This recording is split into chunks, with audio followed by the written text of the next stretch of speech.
welcome to Mentoring Enthusiasts. I'm Al Nadarsa, Executive Director of Faithful Friends, and my guest today is Kris Forzley. I wanted to have Kris, even though I've done podcasts before, it's my first one with Faithful Friends, and Kris is so integral in our success, but not just ours, also Friends of the Children and some other nonprofits in the Portland area. So I thought she'd be a perfect first guest for me. How you doing today, Kris? I'm great, thanks. Great, great. So tell us a little bit, because your story for you and Mike is just so interesting. How did you meet Duncan, by the way? I never asked you that. Well, Mike and Duncan worked together at the juvenile court between college and grad school.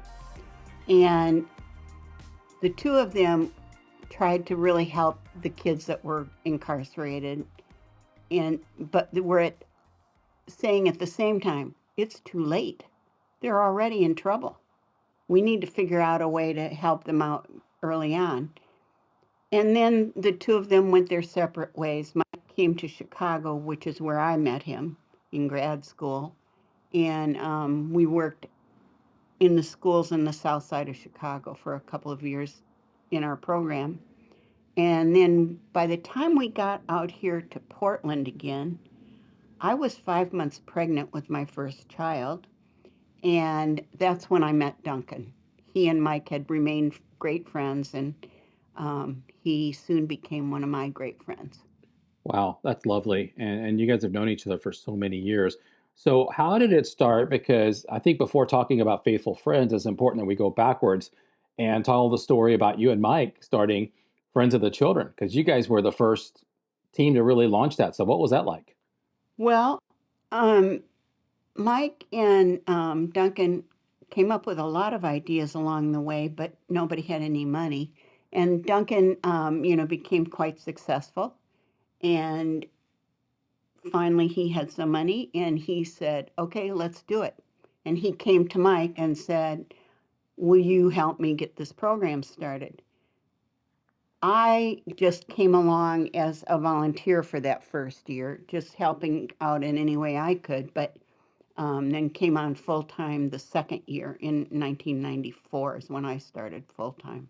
And when you started in 1994, it was probably less than 10 employees or so, right? Because I know you guys started just with, I think, three counselors initially. Initially, there were three friends. That's what we called the mentors. Hmm. Three friends were hired from the get go, and there was no structure to the program or anything. It was just like, sort of like Duncan said, let's just hire some people to go out and love children. And so they just started, not knowing exactly how that was going to end up being structured. The I came on because we received an AmeriCorps grant, which brought us 20 new employees. And although they only worked part time, there needed to be some kind of structure and management around it all. So I came on to kind of guide those folks, and that's when we really started putting everything, making order and figuring out exactly how we were going to do this. Got it. And I know from our conversations and previous podcasts and stories that I've read that you and Mike were quite the team, because you guys were very different in skills, so you complemented each other. So can you kind of add some color to that picture? Well, Mike was an entrepreneur. He created every job he ever had. He would just think of an idea or see a need that needed to be fulfilled, and he would go gung ho. I was more the steady plodder, the one who came behind and just said, "Okay, what do you need to have done?" It worked well for us. Yeah, and I've been told that also Duncan and Cindy are kind of like that too, that they kind of complement each other and had very different personalities. Yeah, I imagine so, actually. Yeah, well, well, I was just going to say, well, Duncan, he's crazy. He just gets an idea and goes, right? He and Mike were similar in that regard. Did you find, since him and Mike were so similar, that sometimes they could overpower things? Because it's usually when you talk to somebody that's similar to you feed off each other's energy, and you need that other side, the yang side, which you brought, that pragmatism and process and administration there. So was it too much sometimes when those two guys were together? I never had that problem. I never I never really thought so. The thing is that, we kinda we the 3 of us hung out together a lot. There was a period of time where, Duncan was not married to Cindy, and, those 2 guys, I Mhm. mean, we were just young and crazy and ready to try anything, back in the long ago. And, they just kept throwing out ideas, and sooner or later, one was gonna stick. Mhm. But they also both were very hard workers, they weren't just idea Yeah, people. yeah. They dug in and did it. Well, that entrepreneurship is so critical to be able to think outside the box because the model was so different. But also having that background that they had in the juvenile court was really critical Yes, too. absolutely. So as you guys started to grow and scale, tell me what those first few years were like. 'Cause I think it's important people understand, how integral you and Mike were in building, you know, Friends of the Children to what it is now today. You know, the thing is with when you're doing startups, you kinda get away with just doing things that you think need to happen, and as things evolve, like now I talk about Friends of the Children is a grown-up, entity. It's not like fly by the seat of your Hmm. pants, figure things out as you go. It's now really a grown-up entity with real structure. It's completely different from in the beginning. In the beginning, we just loved kids. I mean, that was everything about it. The program was about loving kids. Hmm. That's lovely. And tell me a little bit, because we'll talk more about family of friends, but I remember you sharing with me in one of our conversations how that idea came from a need that you saw when you guys were working with Friends of the Children. Is that correct? Well, here's the thing. Friends of the Children was a fabulous idea. It made so much sense. Okay, we're going to have people who dedicate their working life to shepherding these kids along in a good way, positive way. It's very expensive.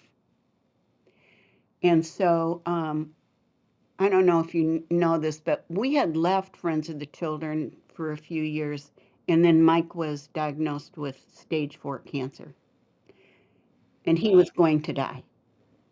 And so we we're preparing for that eventuality, but he got better. He had a miraculous recovery due to a brand new medication that had just been developed for his kind of cancer, and he got better. So all of a sudden he said, I'm not going to die. We need to do something to make this time count. So in 2003, we took lessons learned from Friends of the Children and applied it to a volunteer program. The thing that we learned at Friends that we loved so much was some of the friends had families, and they included the children they were working with in their own family activities. While doing that, they exposed the kids to new ways husbands and wives relate to each other, parents and children, siblings. So the kids that they were working with saw a whole new way of being. So we thought, why don't we recruit families, couples, and individuals to be mentors and have them be volunteers? Wow, and that's a lovely model. And I'll go back real quick for so because anybody who's listening to the podcast who doesn't know Friends of the Children's model, Chris is right. It is expensive, but it's very unique. So what they do is they pay their mentors. Right now, they paid about $50,000 a year, and they basically have 8 kids that they work with, and they're committed with that child from kindergarten all the way to high school graduation. And if that mentor leaves, then somebody else replaces them, but they don't turn the backs on the kids, so they're always there for the kids, and that's one of the reasons it's been so successful because they just stick and they're around. So let's talk a little bit about family of friends because I love that model with the family model. And we have about 25% of our matches that are either couples or family. And we learned that from you guys. So you found a lot of success there, and you guys were around for quite some time. So tell us about that. And sadly, you guys, had to close down last year. So I'd love to get some lessons from you and thoughts, on because you have so much experience with, and we haven't even talked about Faithful Friends and what you did there. But you just have so much breadth and depth that I'd love to get your opinion. So back to Family of Friends. Tell me a little bit about the growth, the trajectory, and then how things evolved. Well, we just put together the program and we didn't have money.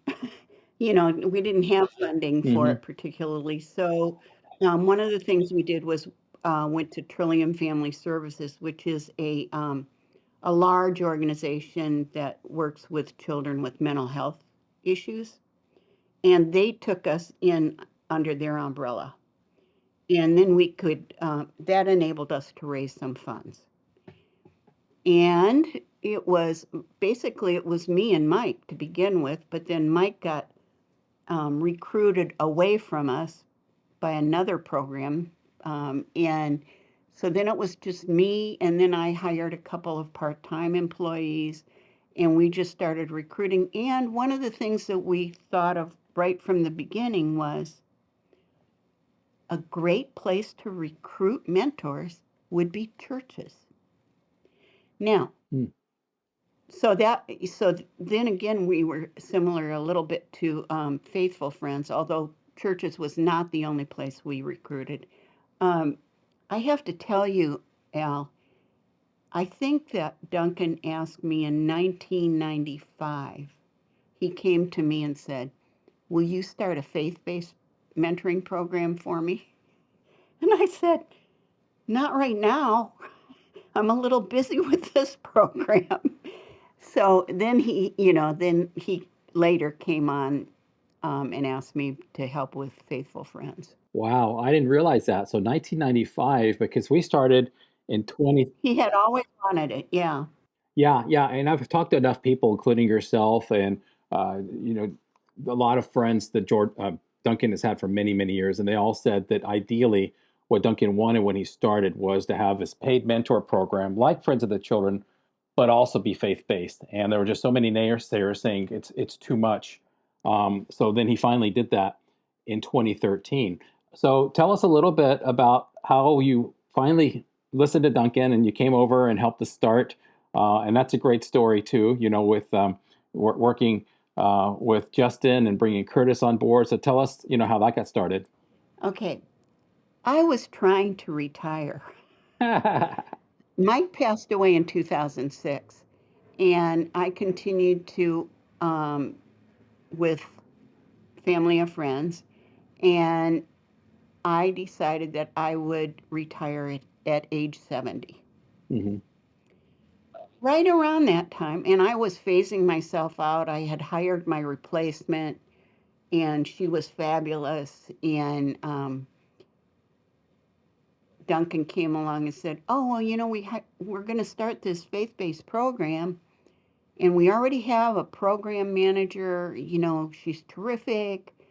Could you just come alongside, and help her get started?" And I said, "Sure, I'll bring all of our materials. It'll be easy, right?" Well, everything takes a little longer than you think it will take, right? So I went there, and Anna, the gal who was there to run the program, was really intuitive, smart as a whip, terrific. She had all the right qualities, but she was young and inexperienced. Hmm. And so I thought, I'll just stay as long as it takes to get her up and running, and then we can hire an ED because she was clearly a program person. And it just took longer. Hmm. 3 years after I retired, I finally quit working. But it took 3 years, huh? Yep. So that's when you had Justin as our executive director, and I think you brought Curtis on board also, right? Yes. Yeah, and Curtis, who's our program manager, I'd love for you to share the story because I've heard his side and your side, but I love it because he just wanted to be a program guy, right? When you interviewed him? Yeah, he was just, kind of rolling along and fit really well, and then we needed to have an executive director and a program manager, clearly defined roles. And so we posted the ad for the program manager, and he didn't apply. And I thought, well, what the heck? And so I actually did walk him out to his car one day. He told me that. Yeah, and I said, "What's the deal? Aren't you even going to apply?" Well, I don't know. And I said, "Because you're perfect for the role. Come on." And I said, "You just go home and talk it over with your wife because I knew that it would make a real difference in their family life if he did that." But yeah, I kind of strong armed him. And you convinced him to take the manager's role too, right? Because he just wanted to be a program guy. Yeah. Yeah, and I just talked to him earlier today, and he said that's one of the best decisions I ever made. And I'm glad that Chris, I think he used the same word, strong armed me into this role. Yeah. Like I say, I'm pretty easygoing about some things, but you will know when I'm mad. So tell me a little bit, because you talked about, Friends of the Children, how it's a well-oiled machine. I can't remember how you said that, but it's grown up. And, then you're starting Faithful Friends, which is, new. And depending on where an organization is if it's a startup, if it's been around for a few years, or if it's grown up like Friends of the Children, the type of executive director, the type of staff that you need is a little different. So how did that change over time with Faithful Friends? Well, we needed to raise money. Hmm. And truly, I can't even deal with that part. I'm just clearly a program person. And we had hired somebody that we thought would be really a good fit, and it turned out it wasn't. And then Justin, thankfully, magically appeared, and he was great because he had that high energy and enthusiasm, and he understood the program because he'd been at Friends, and it became much more exciting because we could Hmm. see that, you know. But being a very mature person myself, it helps to have some of that um, mature stability. I think, even though it's still a very young program. I mean, it's moving along and growing and such, but you have to develop a good board that's really supportive and can help with the fundraising, and that's a whole different ball game than flying by the seat of your pants. I think that's one of the issues with Family of Friends. You mentioned that they have closed. Um, Michelle, who took over the program when I left, was amazing. And I had hoped, really hoped, that she would stay for 2 years after I left. She ended up staying 5. And then she was hired away by a much larger nonprofit doing incredible work, not mentoring, a different type of work altogether. But we were lucky to have her as long as we did. And she did amazing things. Like at some one point, Trillium had said we didn't fit their in with their programs as well as we had in the beginning, I guess, or they were making some changes and we had to go. And so that was a real big upset. And the city of Gresham said, we need a mentoring program. And they took Family of Friends under their wing. And it changed a little bit as, Gresham really did need more mentoring out there. But they did an amazing job. And eventually they just didn't have the wherewithal after Michelle left. And do you feel that part of it, I mean, it's a double-edged sword because the city of Gresham was a great relationship, but a lot of times I see nonprofits, they have too many eggs in one basket, and you're so dependent on that funding source that it makes it hard to stay stable. Do you think that was part of the challenge? I don't believe so. I think that they had a very difficult time finding, they couldn't find a new executive director. It's still a small program. It was never really big. And with the move out there, they did need to adjust things quite a bit. Like there was a strong need for them to go into the schools. That was a whole new thing. It just changed. And the thing is, I knew it would change, but I trusted the people who were there. I trusted Michelle to have the same kind of standards I had. Yeah. Well, and a lot of folks may not know this, but when you guys started with Trillium, you were in Portland and you had a lot of mentors in Multnomah County. And then when you went out to East County, it was kind of like a rebirth, if you will. So you had to start over in some Yeah, ways. Yeah. yeah, And we still have in some mentors and ways. mentees with us back from the days of family and friends that are still with us. So we got you to thank for that. Yeah. Oh, yeah. So, so as far as mentoring goes, because you've been in all three of these organizations, you've played a pivotal part. For someone who's listening who is not a mentor and they've thought about mentoring, but they say, "Oh, I'm too busy," or "I'm not perfect for mentoring." What would you say to that person? Boy, I've never been an official mentor. I've mentored a lot of people in the workplace, but I think people go into mentoring. Most frequently, it's like I just want to go and help a kid, and you know what happens? The kid helps the mentor. I mean, people who do this work gain so much from it. Just like you have children, don't you? I do. Yeah, well, I think about when you have children, and now I have grandchildren, it opens your eyes to the world in a whole different way. The mentoring does that as well. And I think really opens our eyes to different cultures, different ways of being. It's just, it's pretty incredible. I was talking to someone earlier, someone who's trying to start a new mentoring program. Earlier today, I met with this gentleman, and I just started telling the stories. I mean, and I got choked up.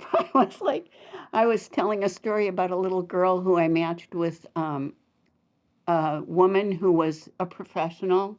She'd never married, never had children, but she decided she wanted to do this. And she was kind of quiet and, older. And she got matched with a little girl who I don't know exactly what the circumstances were for her, but came from a difficult background. And when I met that little girl, every time I met her, she never looked up. She always was looking at the ground. She never looked up. And a few years later, I met up with them when they were having ice cream, actually, and she looked me in the eyes. And I thought, it just took my breath away. See, it does it again. it just, Wow. it's amazing. Or how about this? Oh, I've got a million stories. And everyone is so precious. And every child is so important. hmm Each child is, you know, I just think I would advise anybody to mentor if you like kids at all, or maybe mentor somebody else. Like I was talking to somebody, this fella, he's talking about doing a program for high school age kids, and I had been talking about the importance of getting to kids early. And he said, well, maybe it'll be too late. And I said, throughout our life, all of us need somebody to walk beside us sometimes. Like I said, yesterday, I walked with my 80-year-old friend as she put her husband in a facility for memory care facility. I didn't do anything. Mm. I just walked with her, you know, and we get so much out of being able to do that. I just think relationships are so incredible. I agree, and I think even more so after COVID too, because not only kids but adults. But you sharing your story reminds me of mine, and I think I've shared it with you. But I was 24 out of college, became a big brother with big brothers and sisters, and I just wanted to give back. That's all I wanted. I just wanted to help a kid out, and I had no idea how much I was going to get back. And I felt like I got so much back than he did. And I tell people all the time, it's like this adrenaline rush. You feel so good. And I just wish more people knew that because you don't have to be perfect. You don't have to be flawless. You just have to be there consistently, every single week. And these kids are going to learn from you, especially when they come from these tough environments. I mean, they haven't seen those pathways. And I remember talking to you one time, or maybe it was an interview you did. It really hit me between the eyes because you were saying, some of these at-risk kids, they've never been downtown. They've never been to Mount Hood. They've never been to the coast. And not that that's a mentor's job, but when you can start exposing to them to that, or we've seen the kids that go to Trout Creek Bible Camp and just how transformed they are, just because they're experiencing new things, it truly is life changing. Hmm. You know, at one point, somebody said to me, you go to all these, you meet with these moms and they're struggling so hard, and the kids are in such dire straits, and all these heavy things. Don't you get depressed? I said, are you kidding? I see miracles happen every day, every day. Yeah, yeah, it's such a gift. Yeah, especially with these at-risk families. Yep. So as far as you know, going back to mentoring, because you've had these different organizations, what do you think are some of the most important things that you can share? If somebody was thinking about being a mentor, what are the top attributes? What's most important? If you're getting into some kind of mentoring program. Well, you just have to be yourself and not think about it as I'm just going to do so much for this kid. I'm going to change this kid, or I'm going to teach this kid X, or I'm going to help this kid understand why. Just be a friend. Have fun. Yeah, Laugh together. Be silly. Being someone they can trust. Eventually, the important stuff may come up. Maybe it doesn't. Maybe you're just this kid's friend for a time. yeah, that's so well said. Al, one thing I would say, if a person decides to do this, and we always just ask for a 1 year time span, because 1 year is a long time in the life of these kids. Hmm. Um, if you say you're going to do it, you darn well better do it. Stay with it, because if you, I was going to say bog out, if you cut out from, if you say, oh, I don't know, it's kind of a hassle, I'm just not, I'm going to quit, then you've hurt that child even more than if you'd never come into their life. People have let I some agree kids, with what you're saying. yeah, Yeah, yeah, and I think that's why the vetting process, and I know we have a very thorough one, and I know you guys did too at Family of Friends. It's so important for them to understand the good and the bad and the ugly yep, and what they're getting into because that commitment, you're right. They've seen disappointment, these kids, for so long that that's the last thing that they need is someone just to be there consistently. right. Yeah, absolutely. So I guess I can't convince you to come out of retirement now since you're so busy with the grandkids, right? Start another nonprofit, and I'm sure No, you've done this enough times. I'm trying to be a little bit selfish these days and trying to, like slow down. It's hard, Al. It's hard to slow down. Yeah, well, part of it's because of the way that you're wired, but you also wanted to, retire back in the mid 90s, so you went a lot longer than expected there. So one question I want to ask you, because we see a lot of things that are going on in society, whether it be social media, whether it be cyberbullying, in to me it seems like kids need mentoring more now than ever before. Do you feel the same way too? More? I think we all have always needed, we need each other. Um, I think that interpersonal relationship is has changed so much. And like you say, with the all the media stuff, their relationships are so different. So it is really valuable to have someone who just focuses on you for a few minutes. It's great. Yeah, no, and someone that you can just talk to and have a relationship with. Because I've seen this with kids nowadays. The iPhone came out in 2008, and I was lucky enough that my son, since he was into scouting and other stuff, he didn't really get on it. But nowadays, these kids, I'm learning, I heard that in colleges, they're now teaching 25-year-olds, how to communicate and deal with people because they're so used to their phones and texting that they don't have those social skills. So there's so many intangibles that they can learn from being a mentor also. Right. My grandsons, one is now 13 and one is 9. They went through the COVID thing and they had to do all their schooling online. So we pushed them even more into the social media thing with the, using the computer for everything. And my younger grandson was in kindergarten and learn and keyboarding. And so it's almost impossible for me to relate to. It's like kids don't just go out and run around in the grass and play outside like they used to. It's very different, you know. It is, and I can't Yeah, imagine how challenging it is for a 6-year-old just to sit in front of a computer, especially if it's a boy. right. I mean, that's not an easy environment to be in. Yeah. I think it was even more frustrating for their mothers who had to help them with their schoolwork. Yes. Oh, Yeah. Yeah. And it's yeah. interesting you brought up the adult part too, because I remember watching an interview on CNBC where they were actually talking to Artis Stevens, the CEO of Big Brothers and Big Sisters, and he was saying that what they're finding is there's a huge void and gap for kids that are 20 to 25 that still don't have those life skills and still need somebody to be there. So I think you're right. I mean, I think we always need mentors. My dad happens to be 87. He's still mentoring me and coaching, and I think there's just a huge need for that at all different levels. Yeah. Yeah, for sure. Yeah. I have to say my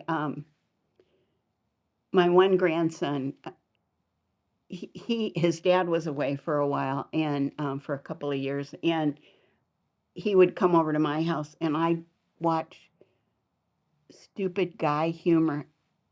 There's this show on TV, and it's really humor that guys like, and I'm like, this is so stupid. But my grandson loved it, and every time he comes to my house now, he says, "Should we see if that's on?" And the thing is, like, he would lean on me, like kind of almost hugging, watching this show, and half the time he didn't understand what it was about. And at one point, I had to explain something that was really very inappropriate. And I'm going like, I don't think I even talked to my own children about this. But yeah, I mean, so just even watching TV together and having that physical contact, you know. Anyhow, Yeah, no, I agree. It's just being there, being present. It doesn't matter. We've heard so many stories of mentors where for 6 months that the child isn't even saying anything, and they don't even know if they're connecting. And then they realize, that they do. I remember one of our mentors said that, the child would have nothing to say during the outing. And then at the end of the outing, when they hugged each other, she wouldn't let go, so you're making a difference. yep, yep, for sure. Yeah. Well, before we wrap things up, any good stories that you want to share? Because you said you have a bunch of them. I'd love to hear A just million, so people can see, and add some color to, how what a difference right. mentoring makes. One of the things I do want to share is, in most cases, in almost all cases, the parents of these children are trying really hard to love their children and care for them the best they can. Circumstances are stacked against them. So even if you're taking a kid, a boy or a girl, out with you once a week, it warms the mother's heart. You know, these moms are just struggling and doing the best they can, but want the best for their kids. Okay, now I'm going to tell you a quick story. So David, he's one of my favorite stories. I matched David with the Steiner family when he was 6. They had Bob Steiner is a doctor, and his wife Sam was staying at home at the time with the kids. They had 2 9-year-olds, a 7-year-old, and a 2-year-old. And they met David, who was 6. And they just included him in their family. And so one day, David, who was being raised by his grandmother, came home and told his grandma, "You know, I had to help set the table because the boy's job was to set the table." So then a couple of weeks later, he was over at their house again, and he comes home and he said, "I had to set the table again." And so anyhow, they stayed with David all the way through school. He graduated from high school. At the same time, they moved out of state. They were really trying to talk him into going to college, and even had offered to help him with expenses. But instead, he signed up for the Marine Corps, which was a good choice for him. He thought it was going to be a good career move. He was rather discouraged, but he met a woman in the Marine Corps who he married. Then they went on to buy a house together, and then they had a baby. Now, the mentor family, who now the 2-year-old is in college, and they are all still connected to David. They live in different states, but and don't see each other very often. I think they've probably only seen each other a couple of times in the last few years. But when the Steiners found out that David had a baby, they said, "We want to start a fund for your little boy's college education." And David said, "I already have $17,000 in his education fund." So this kid has learned so much, and he knows it. He knows that he would have been a different person had he not met this family.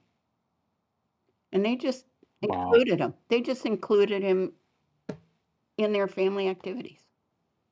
So cool. That's such a lovely story, and it just keeps trickling forward because then he's going to influence not only his child but other people, and it just keeps going on, Yeah. So Yeah. that's a lovely story. Well, great. Well, Kris, I really appreciate your time, because I thought it was important that we learn a little bit about the history of Friends of the Children and, family of friends and also faithful friends, and how you and Mike have been such great contributors. And I just want to thank you on behalf of the whole Faithful Friends team, but also all the Campbell companies, and I know Duncan and Cindy quite well.